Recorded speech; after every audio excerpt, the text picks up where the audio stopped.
नमस्ते दोस्तों, जोहार। मैं अभिषेक चक्रवर्ती आप सभी का अपने यूट्यूब चैनल पर स्वागत करता हूं। दोस्तों, इसके पिछले वीडियो में मैंने अर्थशास्त्र का मॉडल क्वेश्चन पेपर खंड ए यानी व्यष्टि अर्थशास्त्र डिस्कस किया था। आज हम लोग समष्टि अर्थशास्त्र पर बात करेंगे। अगर आप हमारे चैनल पर नए आए हैं तो चैनल को सब्सक्राइब कर लीजिएगा ताकि आगे की वीडियो की नोटिफिकेशन सबसे पहले आपको मिले। चलिए दोस्तों, पहला क्वेश्चन हम लोग देख लेते हैं क्या पूछा गया है कि विश्व की महामंदी की इस वर्ष हुई थी। तो विश्व की महामंदी किस वर्ष हुई थी दोस्तों? 1929। ठीक है, इसके बारे में बता देना चाहूँगा कि 1929 में महामंदी की स्थिति थी जिसने पूरे यूरोप तथा उत्तरी अमेरिका की अर्थव्यवस्था को पूरी बुरी तरह से एकदम प्रभावित कर दिया था। और लगभग दोस्तों यह 10 वर्ष तक जारी रहा था। आय में कमी के कारण समग्र जो मांग था यानी टोटल डिमांड था में बहुत ज़्यादा गिरावट आया और जिससे क्या हो गया था, गरीबी का दुष्चक्र वहाँ प्रारंभ हो गया था। ठीक है, अगला क्वेश्चन देख लेते हैं दोस्तों क्या पूछा है। निम्न में से किसे राष्ट्रीय आय की गणना में सम्मिलित नहीं किया जाता है? Which of the flowing is not included in the calculation of national income? तो यहाँ हो जाएगा क्या दोस्तों? Option C, transfer payments. यहाँ ऑप्शन ए दिया हुआ है वेजेस, ठीक है, डायरेक्ट, और कुछ लिखा नहीं है। अगर यही वेजेस इन कैश दिया रहता या वेजेस इन काइंड दिया रहता, यानी आप ध्यान रखिएगा किस किस चीज़ों को शामिल नहीं किया जाता। नोट कर लीजिएगा दोस्तों, ट्रांसफ़र पेमेंट को शामिल नहीं किया जाता, इनलीगल इनकम को शामिल नहीं किया जाता, कॉरपोरेशन टैक्स एंड इनकम यानी निगम कर अथवा आयकर को शामिल नहीं किया जाता है, इनडायरेक्ट टैक्सेस यानी अप्रत्यक्ष कर को शामिल नहीं किया जाता, wages and salaries in cash and in kind यानी नगद अथवा वस्तु के रूप में प्राप्त मजदूरी को शामिल नहीं किया जाता। तो अगर ऐसा रहता तो इन सभी चीज़ों का हम इसमें जो नेशनल इनकम होता है उसमें शामिल नहीं करते उसके कैलकुलेशन में। नोट कर लीजिएगा दोस्तों इसको। इसमें पूछा गया है सबसे तरल संपत्ति किसे माना जाता है। ठीक है, which of the flowing is considered as the most liquid assets. ठीक है, तो यहाँ हो जाएगा दोस्तों कैश मनी। नेक्स्ट क्वेश्चन देख लेते हैं दोस्तों। व्यावसायिक बैंक का कार्य नहीं है, तो व्यावसायिक बैंक का क्या कार्य नहीं है? Which of the flowing is not function of a commercial bank. तो यहाँ हो जाएगा इशूइंग मनी, मुद्रा निर्गमन। ठीक है, क्योंकि वो काम जो है आरबीआई करता है, ठीक है, रिजर्व बैंक ऑफ इंडिया करता है। अगला क्वेश्चन क्या पूछा है दोस्तों? MPC plus MPS equals to क्या होगा? इसका होगा ऑप्शन बी 1। ठीक है, नेक्स्ट क्वेश्चन देख लेते हैं दोस्तों क्या पूछा है। यदि MPS का मान कितना होगा? 2, 0.2 दिया है, तो गुणांक का मान क्या होगा? तो इसको हम लोग चलिए दोस्तों सॉल्व करके देखते हैं।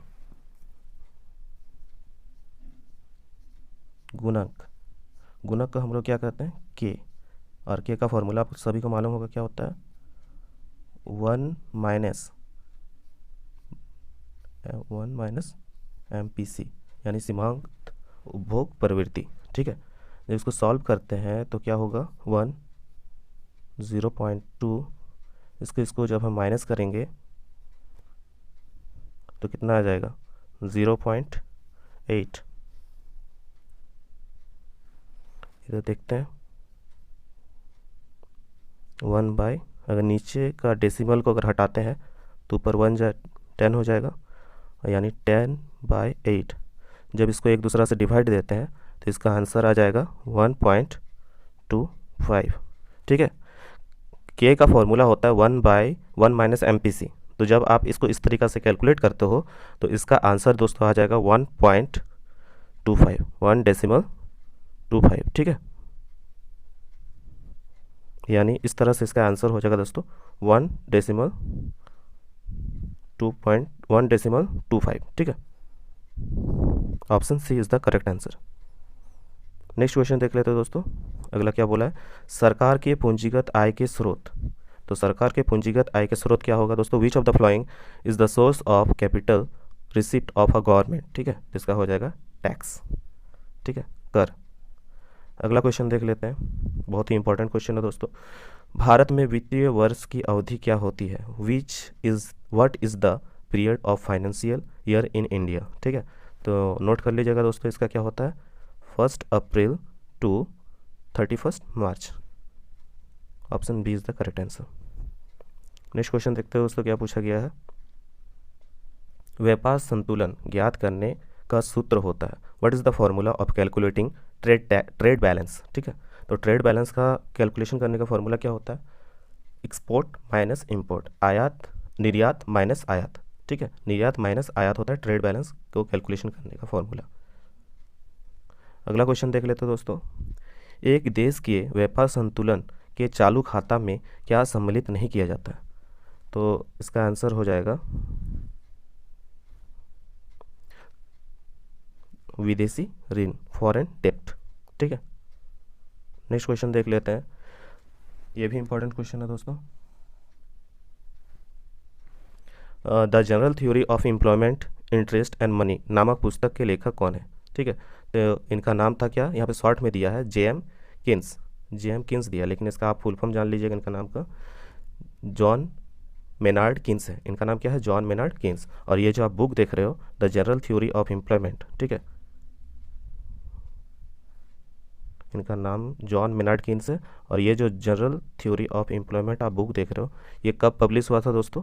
1936 में। याद रखिएगा, कभी कभी ये भी पूछा जाता है कि ये बुक कब पब्लिश हुआ था। ठीक है, 1936 में। और इनका पूरा जो नाम हो रहा है वो क्या हो रहा है? John Maynard Keynes. ठीक है, नेक्स्ट क्वेश्चन पे चलते हैं दोस्तों।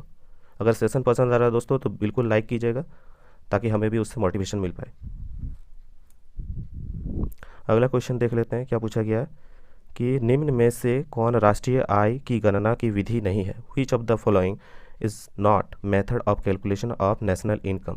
ठीक है, तो यहाँ हो जाएगा दोस्तों परसेंटेज मेथड, प्रतिशत विधि। ठीक है, अगला क्वेश्चन क्या पूछा है? निम्न में से कौन एक मुद्रा का कार्य नहीं है? तो निम्न में से कौन एक मुद्रा का कार्य नहीं है दोस्तों?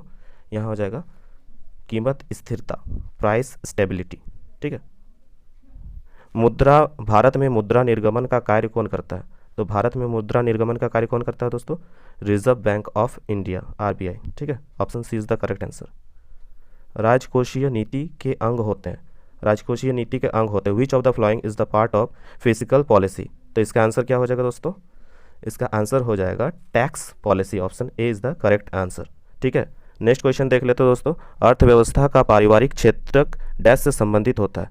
तो किससे संबंधित होता है दोस्तों? उत्पादन के कारक। ठीक है, factor of the production, note कर लीजिएगा। ठीक है, यहाँ पे इतना लिखना पॉसिबल नहीं है, आप सुन के उसको नोट डाउन कर लीजिए कि उत्पादन के कारक, फैक्टर ऑफ द प्रोडक्शन। ठीक है, अगला क्वेश्चन पूछा है क्या? वे वस्तुएं जो किसी वस्तु के उत्पादन में कच्चे माल के रूप में प्रयुक्त होती है डैश कहलाती है? तो कच्चे माल के रूप में प्रयुक्त होती है, क्या कहलाता है दोस्तों? उसको हम लोग कहते हैं मध्यवर्ती वस्तु। ठीक है, मध्यवर्ती वस्तु, जिसे इंग्लिश में यहाँ देखिए क्या लिखा है, the goods which are used as raw material in the production of goods are called, उसको हम कहते हैं इंटरमीडिएट गुड्स। तो इंटरमीडिएट गुड्स, ठीक है, इंटरमीडिएट गुड्स में क्या क्या आता है? रॉ मटेरियल हो गया, पावर हो गया, फ्यूल्स हो गया, एक्सेट्रा। ठीक है, तो यहाँ पे आप इसको मध्यवर्ती वस्तु लिख लीजिएगा हिंदी में अगर लिख रहे हैं तो, और इंग्लिश में अगर लिखना चाहते हैं तो यहाँ लिख लीजिएगा इंटरमीडिएट गुड्स। ठीक है, अगला क्वेश्चन देख लेते हैं दोस्तों। क्वेश्चन नंबर 48 क्या पूछा है?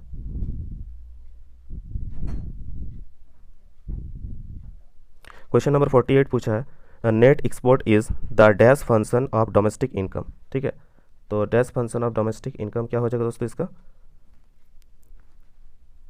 प्राइमरी। ठीक है, प्राथमिक। ठीक, नेक्स्ट क्वेश्चन क्या पूछा दोस्तों?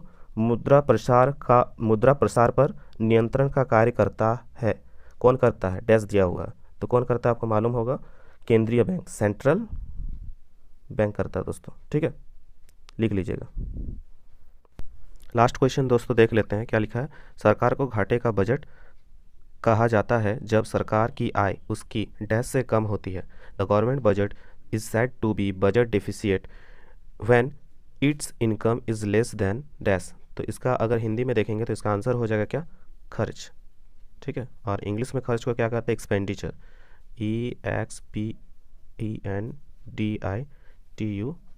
ठीक है, आशा करते हैं दोस्तों आज का ये सेशन आपको पसंद आया होगा। अगर पसंद आया तो लाइक, शेयर एंड कमेंट करना ना भूलें, और अपने दोस्तों के बीच शेयर करें जरूर से ज़रूर। ठीक है, और चैनल पर नया है तो चैनल को सब्सक्राइब कर लें ताकि आगे की वीडियोज़ की नोटिफिकेशन सबसे पहले आपको मिले। तब तक के लिए दोस्तों धन्यवाद। जय हिंद, वंदे मातरम।